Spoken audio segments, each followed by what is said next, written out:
Ready to go.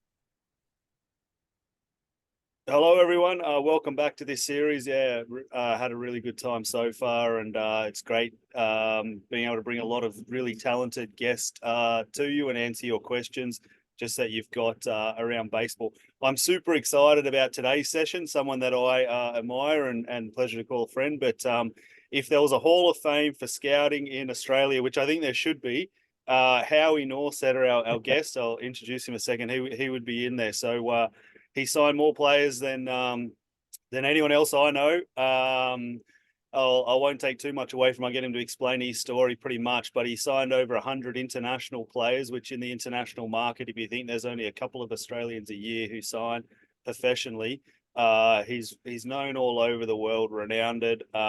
He's got a bunch of big leaguers, even some Hall of Fame baseball players to his name. He obviously knows what he's talking about. I'm thankful because he's coached with the Down Under Travelers and the Down Under World Series beforehand, which is just a great experience for the kids to be able to be coached by different eyes and different people, especially someone of Howie's background and experience. So Howie Norsetter, pleasure to have you. Thanks for joining us. Hey, yeah, thanks. Glad to be here. Yeah, no worries. So we'll kick into it. I've got some great questions here for you, but from someone not understanding what a professional scout is, what is a professional scout, and what is your job and what do you do? Yeah, my ultimate responsibility is to identify talent that can help the Philadelphia Phillies in the major leagues, and hopefully get to a World Series. So I look at amateur players, young players, and professionals as well. Write reports on them, evaluate them, analyze them, send reports away, and then hopefully sign the players or get them in a trade or identify the talent for the Phillies for any kind of future considerations when somebody comes available in free agency, or if they're released, Rule 5, or there's various ways of acquiring talent now. It's not just signing an amateur player. So it all starts with scouts identifying the talent, finding the players, essentially. So how did you get into scouting, and how long have you been doing it for? Well, I I got into scouting in about 1990. So I came to my background is I've been in baseball my whole life. Played baseball in high school. Went to University of Wisconsin, which was a Division I at the time. Walked on. Played 1 year and blew my arm out. Back then, it was called experimental surgery, which I declined. Now it's called Tommy John surgery. I took a year off, and then started playing again. I wanted to play as much as I could, and I started playing with the summer team that was essentially the University of Wisconsin summer league team. They didn't have summer league teams the way they do now in the States. They didn't have indie ball the way they do now in the States. They had what was called semi-pro ball. And if you're a college player, you'd go to either the Cape Cod League or you go to Alaska. That was pretty much it. Now there's wood bat leagues all over. There's independent leagues all over. There's all that. Back then, there wasn't, however. So I wanted to play baseball, and I played as much as I could. I consider myself a baseball slut. I would play with anyone, anywhere, anytime, any position, and do it for a pizza and a beer. And I got to the point where I was playing for about 5 or 6 different teams in Wisconsin in the summer.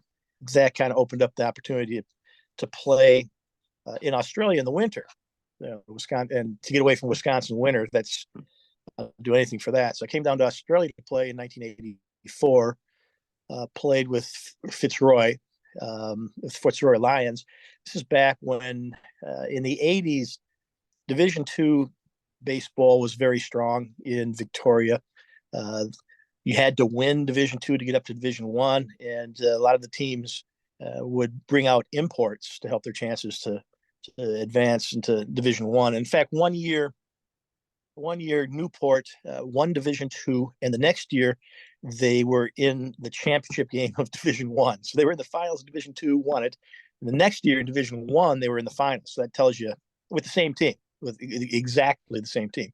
So that tells you, how many good teams there were back then. So I was playing back and forth. When I go back to the States, I had a summer job as running a batting cage. So basically, all I do was hit during the day, um, hand out quarters for the machines, and hit. And then I'd play baseball with various teams at night. And I would try to get, I was trying to get 100 games a year in somehow, or 120 games a year, and I was able to do that as an amateur slash minimum wage baseball player. In 1990, I got a job as the manager of the Bush Rangers. Their very first year, it was the Melbourne Bush Rangers. It was the expansion year, and I was their first manager in 1991. Well, when I decided to step off the field, as it were, and start managing, I also had the opportunity to become a part-time scout with the Minnesota Twins. Minnesota Twins, where the scouting director at the time was Terry Ryan, and I think it was 1987 or 88. I went up and with a friend of mine who was coaching in the Oakland organization, and we went to see Oakland play Minnesota, and the fellow's name was Dave Schillinglaw. He knew Terry Ryan because Dave also coached at the Madison College, a junior college, and Terry scouted him. I knew Terry because Terry would come to our games in the summer because I was playing at the top level of amateur baseball in the state. So we would get guys that had just been released. We would get guys that were in college still, and I played on my team. We had a couple of first rounders. We played against first rounders, so it was the team you needed to scout if you were in Wisconsin. So I got to know Terry through that. In '88, Terry mentioned that, asked if I was ever interested in scouting, and I told him no, I can still hit. So I was like, still hit. I'm not going to scout. Well, about 1990, then when I started managing with the Bush Rangers, I gave Terry a call and said, "Hey, I think it's time I'm stepping off the field." He sent down a stopwatch and a radar gun and some forms and said, "Go get them." So I scouted part-time in 1990, 91, and then became full-time in 1991, right when we won the World Series in 91. And I was with the Twins then for 27 years, and then been with the Phillies now for the last 6, 7 years. But it was, I got a job in the scouts Terry was a scouting director, so he's also not just scouting players, but scouting potential scouts for hires. So he was, I was lucky enough to have been scouted by Ryan as a potential scout, and then hired as a scout in 1990. Yeah, excellent. And then what Australians have you signed that people might know over the years?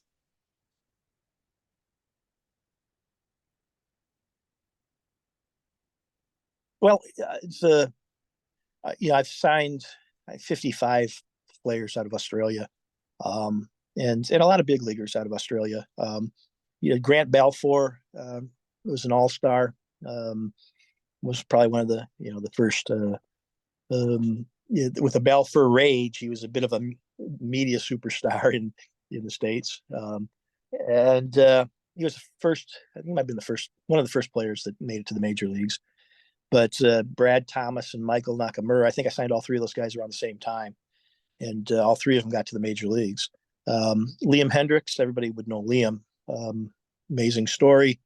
He's been through so much, and he's an amazing human being.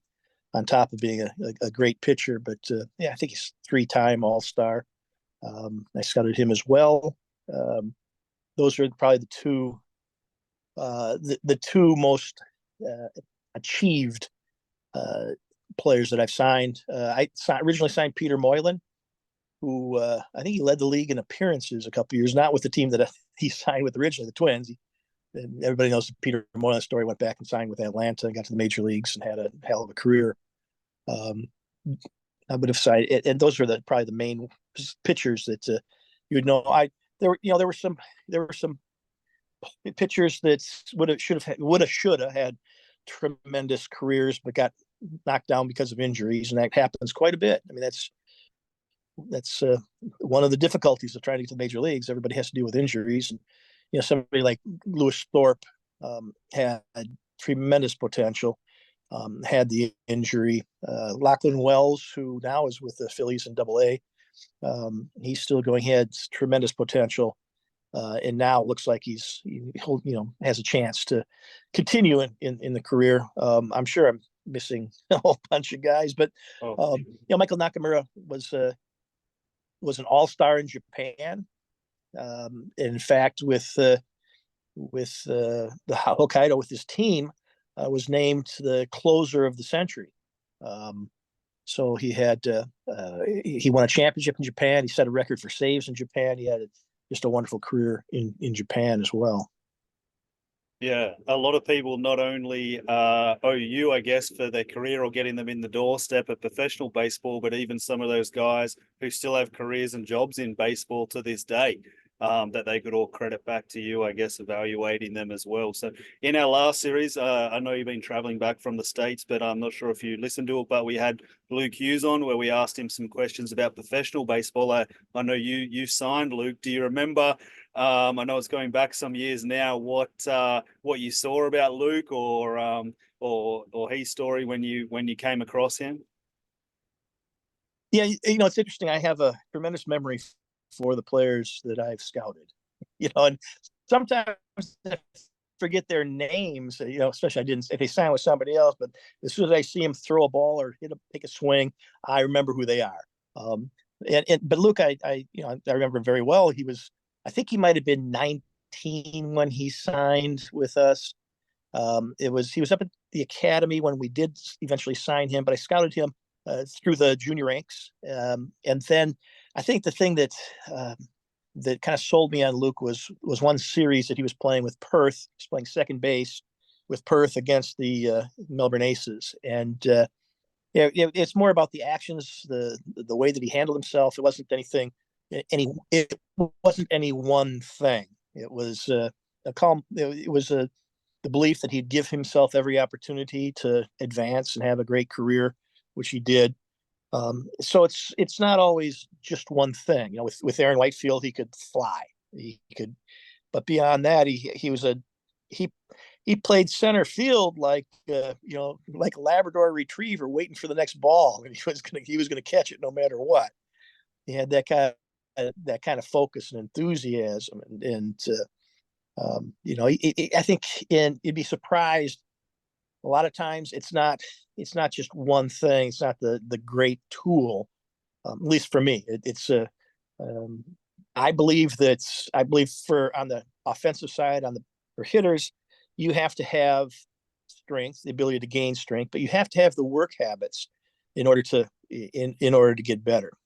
There's certain things that I like. I like a good swing. I like hand-eye coordination. I like guys that don't miss the ball. Guys that barrel it up, but guys also that go flat out, that hustle, and I like guys who can run. I like guys who can throw. All the tools that we look for. I obviously like that. Here's a couple examples. When I signed Corey Koski and Justin Morneau for the Twins, and both Morneau had an MVP year in the National League, and Koski had some great years. Should have been an All-Star. Both of them had their careers kind of derailed because of concussions. But Corey Koski at one time was probably the best third baseman in the league. He's a 26th round draft pick, so I think he might have signed for $6,000 in the incentive bonus plan. So not much. After the first year, we go down to winter meetings, and they talked with the Twins. They would talk about every single player. Everybody that was associated with them would talk about the player. After that first year, it was this guy's got great work habits. He might even be better than the second rounder that we signed that year, which was was a second round high school third baseman that we signed, and that which is really impressive. He outworked everybody else, and that was evident from the beginning. The following year, when we went down to the org meetings, now Koski had made an all-star team. He's in the A-ball, and he's really starting to explode. The comment was,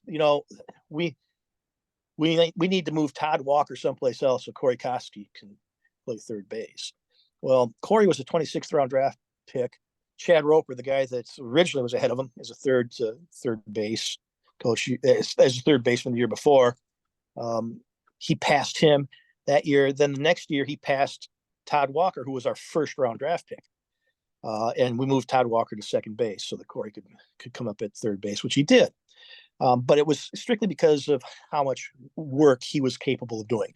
So it's not just wanting to work. It's not just having the drive, but being physically capable of handling the output. So he had incredibly strong hands, forearms.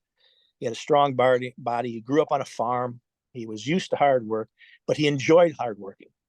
He enjoyed hard work. The one thing that I remember going and seeing him and watching that, I like to get there early, watch them warm up, watch them, stretch, see how basically see what they're like, right? And when Corey was it was in between games of doubleheader, and he was running polls with a friend, and everybody was running like they do in college. But Corey turned it into a game. So he running. If the guy next to him ran harder, he ran a little bit harder. The other guy would run a little bit harder. He had to beat that guy every single time, right? And that continued the whole weekend I saw it. He had to, everything was a competition with him, and he had to win. So for me, I knew that he was going to give himself every opportunity to win. Now, you can want to work hard, right? But if you have a body that's going to break down, if you're going to break shoulders or elbows or knees, or some people can't handle the physical demands of the work that's placed upon them. And when you're hurt, you do not advance. When you're hurt, other people advance, right? So you're sitting on the bench, other guys are getting better. You're not getting better. In fact, you get a little bit worse. And then when you come back, you got to start all over. So you have to have, the drive to work hard, but you have to have the ability to not break down physically or mentally. I've had players that have decided they wanted to quit, and it's not a knock on anybody. It's a reflection of how difficult it is in the minor leagues. Mickey Mantle quit in the minor leagues. Rod Crew told me that he quit in the minor leagues once, and Ken Griffey wanted to go home, and Willie Mays wanted to go home, and these are the best players in history, right? And at some point in the minor leagues, they wanted to go home. They were tired. They were sick. They were sore. They weren't advancing the way they thought they were, and they wanted to go home. Obviously, they didn't. They're usually their fathers. I think in Mantle's case, his dad said, "Okay, come on home. Got your job back in the mines. You can start next Saturday." And he went, "Well, wait a second. Maybe I don't want to go back into the mines." And same thing with Willie Mays' father. You're going to get a job. You're going back to work. And they made the second. They gutted it out, right? And it's just a reflection of how difficult it is. The grind in the minor leagues, the grind of baseball, playing every day. It beats you up mentally, beats you up physically. And when Justin Morneau was a little bit like that, it's interesting. Both of those guys were hockey goalies. As kids, both of them had concussions as goalies. Both of them were pretty good goalies, a chance to be professional goalies if they wanted to.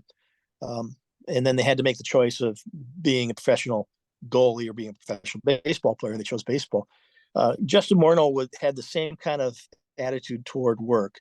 I remember watching a game in Penticton. I think there was a tournament in Vancouver Island, and it was one of those, might have 2 games today, 3 games the next day, 2 games, that sort of thing. And I remember on one of those days where he'd already played 2 games, and he was a catcher back then.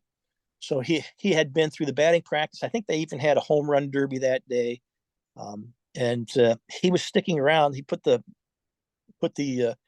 catching tools back on again, and then worked on blocking balls, right? In the bullpen, worked on blocking balls for a half hour. This is after he had played 5 games, after he had done the home run derby, which he won.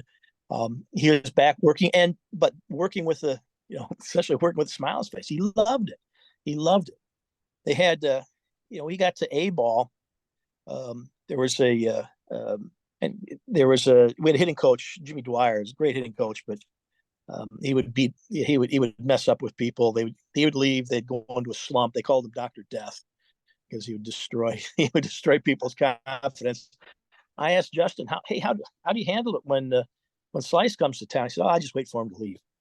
Right. So he'd do what he said. It's not like he dissed him. He knew what he said, but he had so much confidence in who he was, in what his swing was, and who he was as a hitter, as a baseball player, that it was almost unbreakable. He was always going to get there because he was just chiseled out of granite. It was his makeup, his approach, all that was already preset. He came to professional baseball with that kind of makeup, and professional baseball allows those kind of guys to really thrive.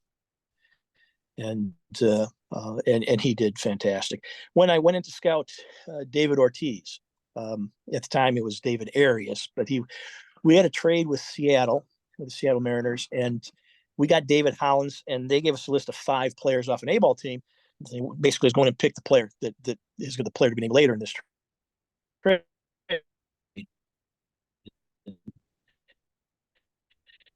I happened to live close by Appleton, where they were playing days, and tell him which of the 5 players we're gonna take. Well, from the very first day when I saw Ortiz, who was a big hulking kid, 22-year-old or 20, however old he was, he might have been 30 years old. But to me, it didn't matter. He had tremendous hands. He had light feet. He was like a dancer in the batter's box, and he had this explosive swing, and he was loving it. He had a smile on his face. He was like the mayor of Appleton. Everybody loved David Ortiz, and it was he didn't have the work habits weren't like they were with Morneau and Koski, and where it's going to be every facet of the game we're going to take on. He just took on one facet, that was the hitting. When taking ground balls, yeah, he did it, right? He did it, but it wasn't his raison d'etre. His whole being was about hitting. So anyway, I got really excited, and I told back then you would have the the push button phones. You'd leave a voicemail message, and you'd have the 800 number, all that to call. And I did a report, sent it to Terry, and listened back. Nah, it's too long. Started over. I probably did that report, the verbal report, probably 20 times, and trying to explain everything, the bat speed, the leverage, the all that stuff, the mechanics, and it just didn't sound right. And finally, the last one, I said, fuck, excuse me, hell. I said, Terry, hey Terry, if they give you this Arias guy, they're freaking nuts. There's no way that they can give you David Arias. That was it. And it didn't say frickin'. I was a little more expressive, letting the F-bomb fly. And Terry got back to me and said, well, I guess he's our guy then. I said, there's no way they're going to give him to you. And he said, yes, they are. So the next year, he started off in A-ball with us, and then got to the major leagues in 1 year, from low A-ball to the major leagues in 1 year. That's how polished his bat was. That's how well he could hit. Now, he didn't stick with us, and Terry will tell you the greatest mistake he's ever made was non-tendering David Ortiz. And Boston picked him up, and they became the Hall of Famer. But that was mostly because, getting back to the work habit aspect of it, he was a first baseman, and at the time, our manager in the major leagues, Tom Kelly, was a former first baseman, and he was all about the defense. You had to be able to play defense, right? And you had to work your ass off. You had to have the work habits to improve. Corey Koski, when he got to the major leagues, wasn't a very good fielder, and then turned himself into one of the best fielders in the major leagues because he worked all winter with Ron Gardenhire every single day fielding ground balls. David Ortiz was not that guy, right? And he'd go into batting practice, and he'd drop the head, and he'd hit a ball 450 feet pole side, and Tom Kelly would want him to go the other way. He didn't want him to strike out. He was more into the small ball. Kirby Puckett was the best player in the game at that time, and was our best player, and that was who we were supposed to be. Puckett, could do everything. He could field, he could run. He could hit for power, use the whole park, all that stuff. And that was who he wanted. That's who Tom Kelly wanted David Ortiz to become. Well, it didn't work out that way. So, but he had elite work habits at the plate, right? And it wasn't just the work habits; it was also, his timing was incredible. His bats was explosive. He could go the other way, but he had barrel awareness, and he could barrel balls up, and he could drive balls with people on base. Velocity didn't bother him, breaking balls didn't bother him, all that. He could really hit. He was a major league hitter playing an A ball with rookie ball defensive skills. Essentially is what it was. And he became a DH.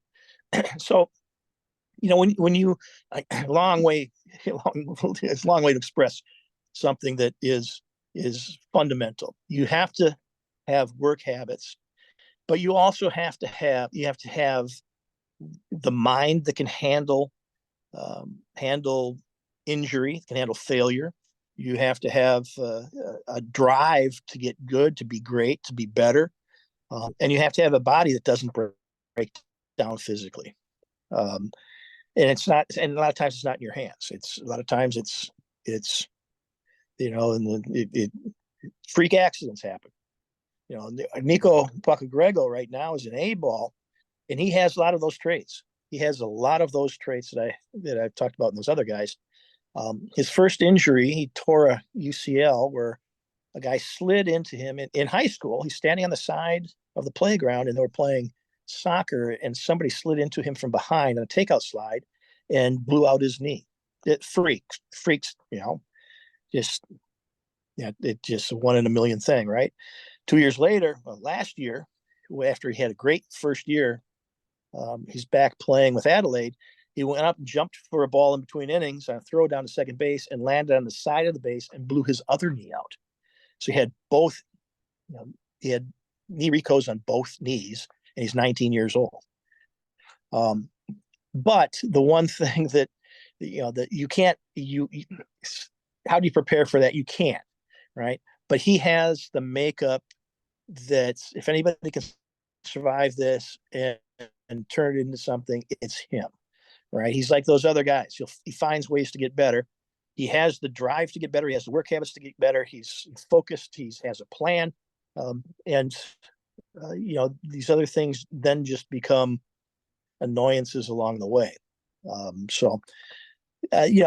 it's somebody else like Curtis Mead, who now is one of the best hitting prospects out of Australia that we have.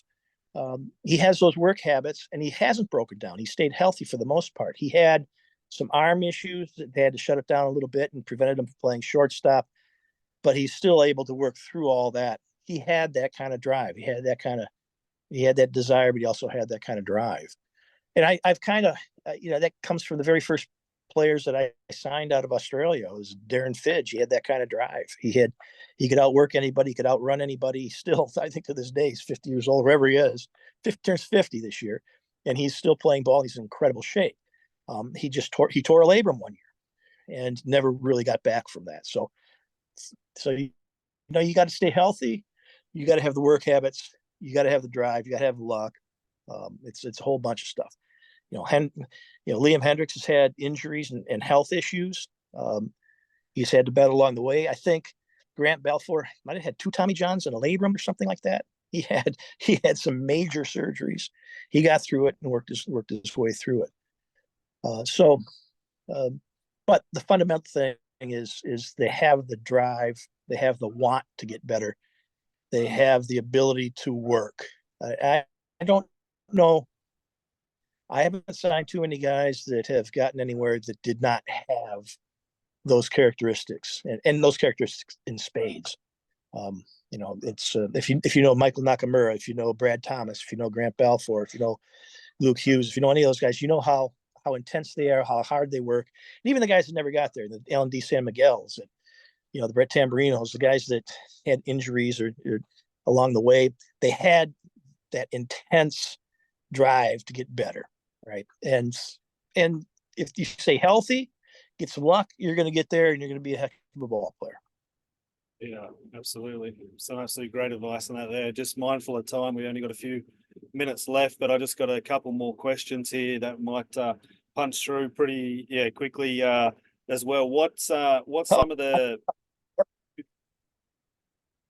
we'll make it 20 questions. I'll try to be as quick as possible. all right. I don't have 20, but yeah, no worries, we'll pop through 'em.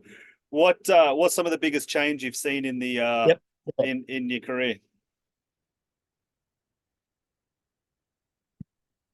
Obviously, well, when I started my career, you would have to fill out a form by hand in triplicate, and you'd mail it in, right? And when I first started scouting, you couldn't call to the states. You had no way of knowing. I'd get a USA Today, and I'd see what the scores were 3 days ago. Um, the communication aspect is entirely. We're talking now. Couldn't have done that back then, right? Yeah. That's the biggest that technological change that's taken place. As far as the scouting goes, I know everybody brings up the money ball and the analytics, and that has had a major impact on the game. I was just talking to somebody today about how we may never see another pitcher that gets 200 wins just because of usage of pitching. I think players play less now than they ever have. I think pitchers throw less now than they ever had. I'm a contrarian. I'm the opposite of this thought that everybody's getting hurt because they're throwing more than they ever have.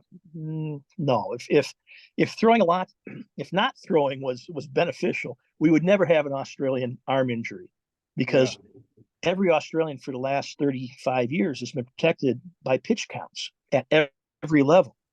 Yet every pitcher we've got breaks down. So it can't just be that.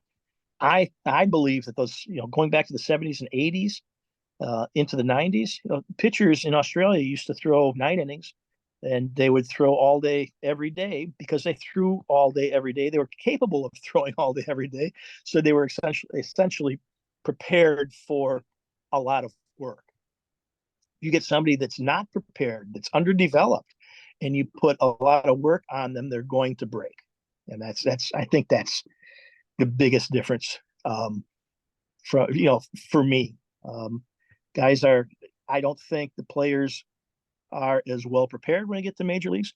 I see more errors, just fundamental things that you wouldn't tolerate 30 years ago. Coaches wouldn't tolerate that people put up with now. So there is a difference, but I think the difference is that's the biggest difference. The analytics have come in, but um, they have not produced better players. Not in the opposite. We have a lot more underdeveloped players, undeveloped talent now.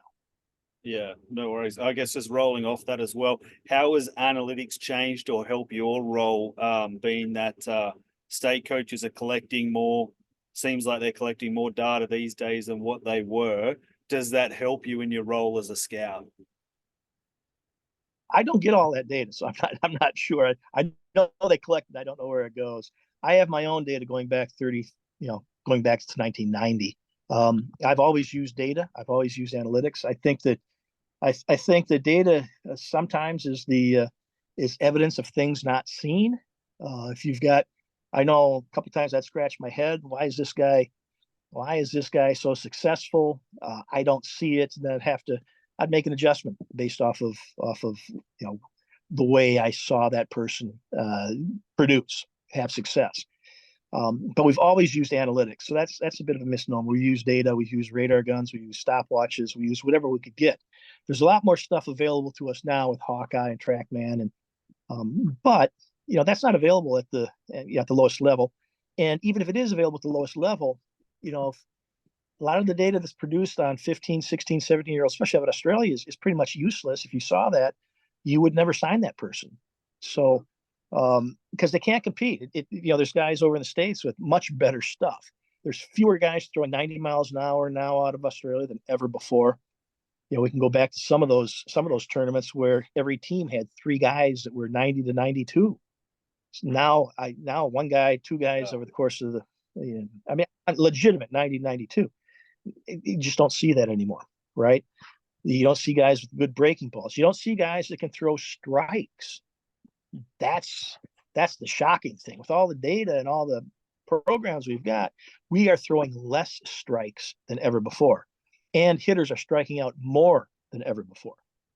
Yeah. David Nielsen, I went back and did a little study on how much our Australian players struck out in the minor leagues, the ones that got to the major leagues.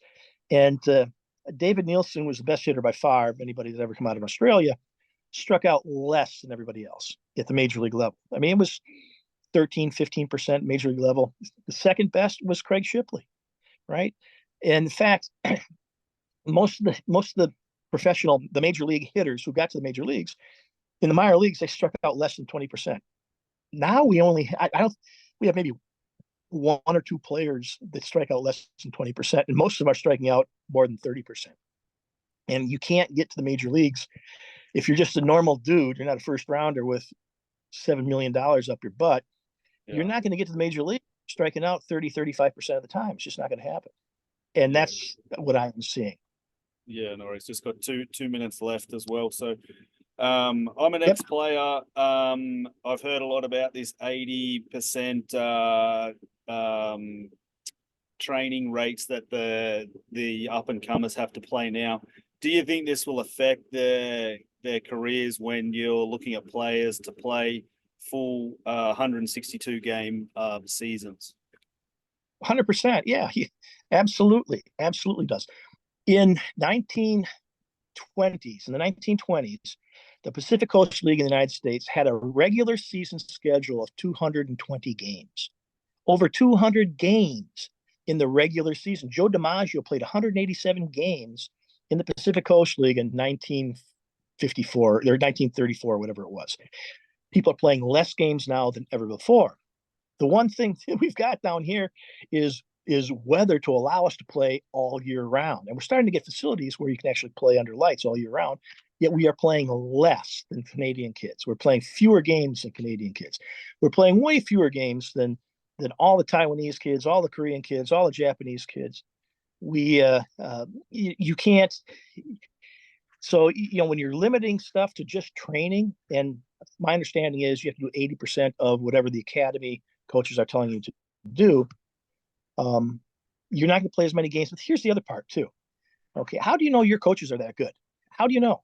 How do you know that there's not a club coach right around the corner that might touch a player and really help that player? And it might not be something that, might not be something mechanical. It might be something mental, something, you got school teachers that are used to handling kids, having to deal with, behaviors and that sort of thing. It might be something as simple as convincing a kid to love running hard to first base, right? It might be something as simple